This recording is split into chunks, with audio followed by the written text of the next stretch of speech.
Quit your stalling, Yugi, or you will forfeit the match. I never forfeit. And he scoops because he knows we have game. Hey, I'm the Final Anomaly. If you enjoyed the video, please hit it with a like, comment down below. Let me know your thoughts, any feedback, and if you would consider subscribing to the channel, I would really appreciate it. It helps out massively. So guys, this is the first opponent that I faced that is in Diamond 1. I went over, this is not in rank, I went over onto somebody else's Twitch channel, and he happened to be there while we were waiting to duel with the streamer. I offered a duel, realized he was in Diamond 1, and he brought a top tier deck, guys, to the duel. And so I brought my Exodia Kaiju deck. Usually you will see me use that deck when I live stream or when I play other people, only because I play the Ojama so much for the YouTube videos that I like to switch it up, and I feel like I don't show enough love to this deck, guys. It breaks so many boards. It is extremely strong, and I'll be honest, I really didn't summon Exodia on this guy.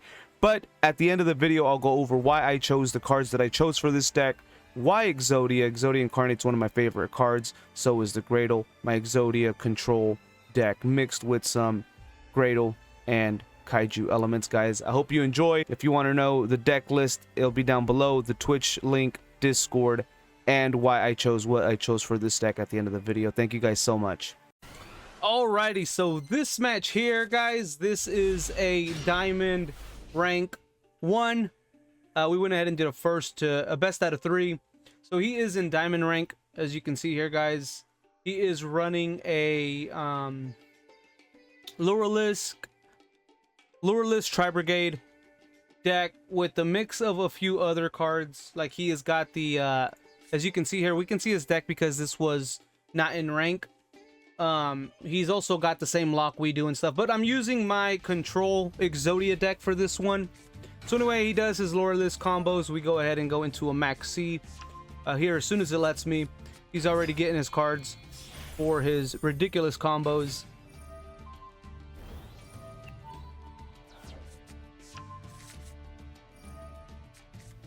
Wait, I think I activate Max C at this point right here. We could have got 2 more cards if we had activated it sooner. Anyway, we got Super Poly, so already I'm very confident we won the duel.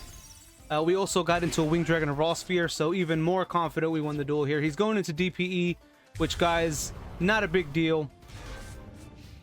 GG's too easy. We're going to go ahead and use Super Poly on him right away. He cannot respond to this. So we go ahead and get Predaplant out. Set, and attack.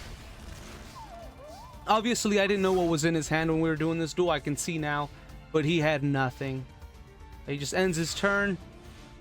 We go ahead and go into our turn. Go ahead and set Waking the Dragon again. Attack his life points. And then pass.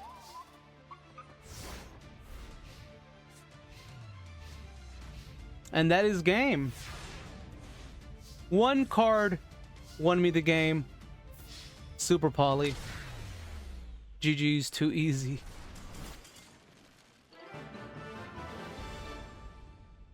Second match of the best out of 3 with this Diamond rank 1.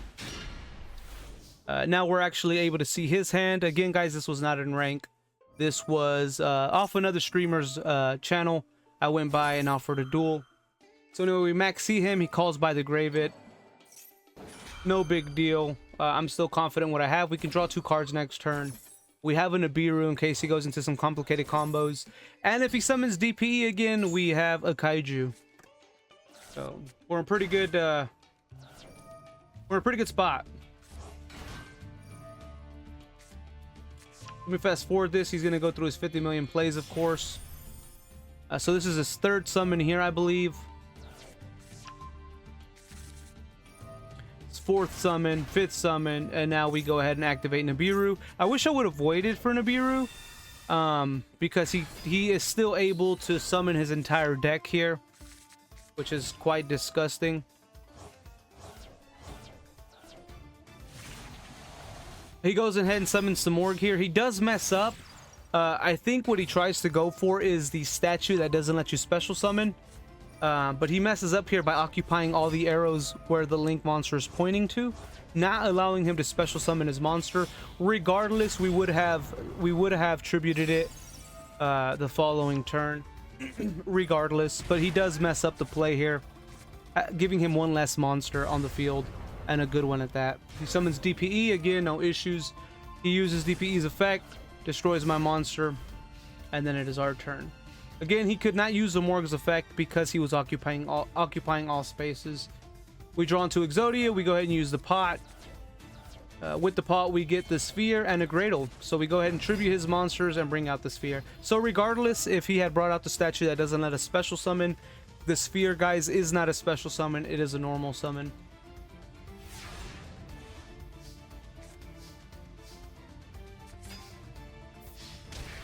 Go ahead and attacks me for 300 life points. We get our sphere back. I also messed up. If I had played Lair of Darkness first, I would have gotten 3 dark tokens on the field, but I didn't play it first. We got a Super Poly. Go ahead and set it face down, set the Graydle face down. And I'm very confident we have game here. He attacks our face down card. He loses 200 life points. And he scoops because he knows we have game. So GG's to the opponent, guys. That is a Diamond rank 1 with a top tier deck. Alrighty, guys, so the Exodia control deck mixed with some Kaiju and Graydle elements here, guys. We have all 5 pieces of Exodia, 2 Maxis, 2 Graydle Alligators, 2 Graydle Cobras, 3 Graydle Eagles, a Dinowrestler Pankratops, 3 Gameciel the Sea Turtle Kaiju, 1 Alpha the Master of Beasts, the legendary Exodia Incarnate. We have 2 of those, guys. This is my favorite card. Look at that. It's like I'm looking into a mirror. And then we have 2 Winged Dragons of Raw Spheres, the Star Destroying Kaiju, 2 Nibirus, a Harpie Feather Duster, an Instant Fusion, Pot of Extravagance, Lair of Darkness, Super Poly, 2 Winged Dragons, 2 Waking the Dragons, 2 Solemn Judgments, 3 Obliterates.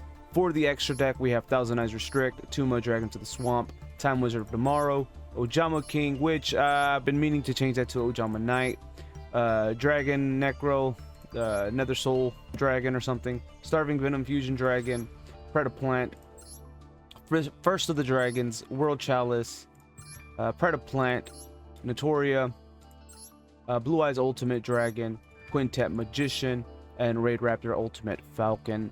And so, guys, if you guys want to hop off of the video, the next portion of this is going to be explaining why I chose what I chose and what I do with it. If you want to stick around for that, thank you. If not, you guys can hop off the video. Thank you all so much. So, guys, the 5 pieces of Exodia, the deck doesn't primarily try to aim to summon the 5 pieces of Exodia. It is nice, though, when you do it, if you happen to just get it or stall out long enough. But really, guys, this is more for if you maxi an opponent, because this has happened on several occasions. If you maxi an opponent and they aim to deck you out, this is a nice surprise waiting in store for them. You summon Exodia on them, and they can just... I'm not going to say the word.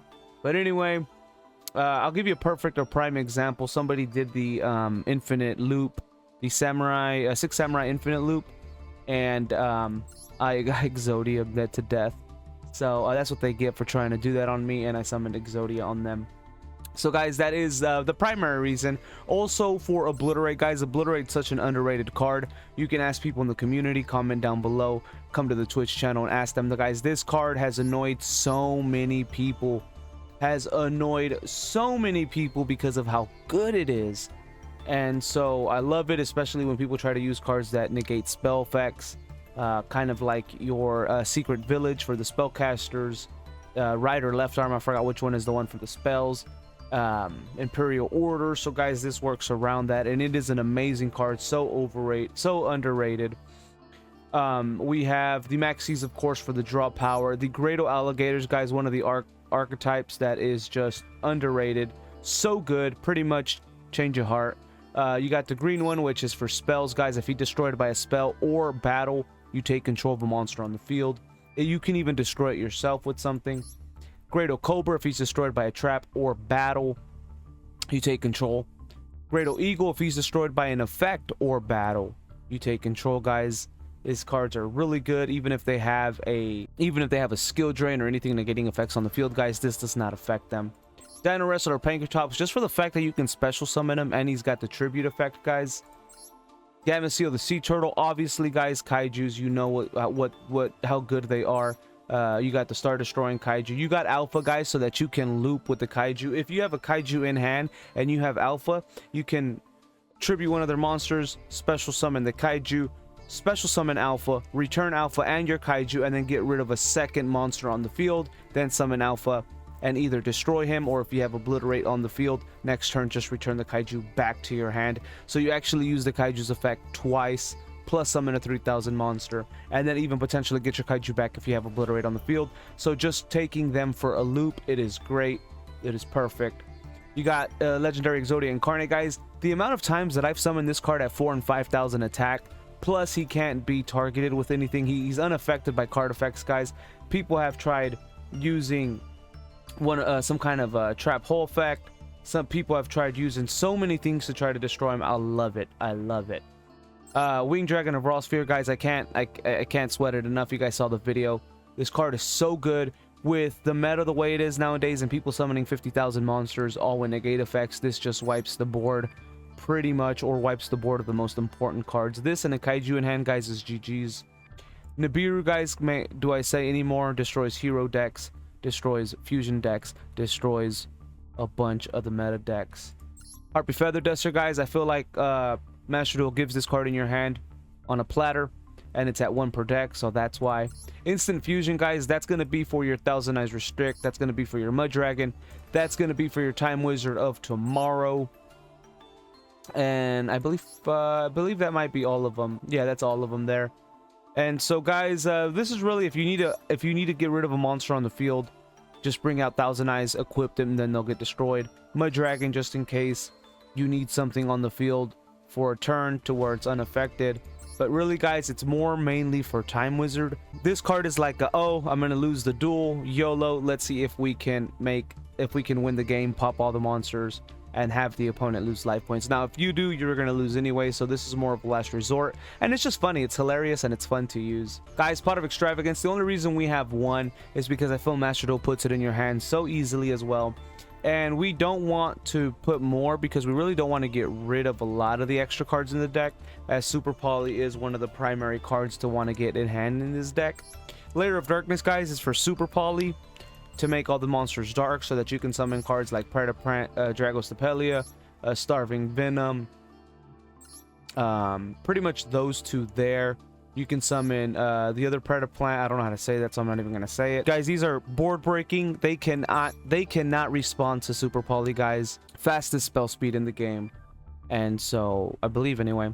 And so, super good, guys. It's for those targets. It's also for Mudragon. It's just too strong, guys. It's too strong. Board breaking power. And not just that, guys, but Lair of Darkness is also for when you use the tribute effect of Dinowrestler, for when you use the tribute effect of the Kaijus, when you use the tribute effect of legendary Exodia Incarnate. So it's also there for that, which gives monsters on your board in case they don't have nothing. You can Super Poly your stuff too, which is also great. Guys, Waking the Dragon, such a great card. I've used it so many times, and when you use it, guys, it is extremely fun. This card here for Waking the Dragon is for pretty much anything. Just about anything in the extra deck and your main deck, guys. I've even used Waking the Dragon to get out a simple Graydle to take control of an Access Code Talker to win me the game. But really, it's for Raid Raptor. I don't think you can use Waking the Dragon. Yeah, you can't use Waking the Dragon for Quintet Magician. And I don't think you can use it for... Yeah, you can't use it for First of the Dragon. So there's a few, but mainly it's for Raid Raptor Ultimate Falcon, guys, because he's a big beat stick and he's unaffected by card effects. And so that's pretty much it right there, guys. I love this deck. It is so much fun. I use it so often because it breaks so many boards. If you notice, I don't even have negate cards in here. Just Solemn Judgment, because they're unnecessary. When you have Winged Dragon of Raw Sphere, when you have your Kaijus, when you have your Super Poly, they're just too strong. When you have your Graydles, they're just too strong, guys. I love this deck. Anyway, if you guys decide to build it, let me know in the comment section how it went. Let me know if you guys have any advice. If you guys have a similar deck. I'm pretty proud of this deck, guys. I don't think I've seen anybody with a similar deck on YouTube, other than maybe the Kaiju Graydle mix. Very proud of this deck. But let me know if you guys build it, if you guys go with it, and let me know how it went. Thank you guys so much. I'll catch you guys on the next one.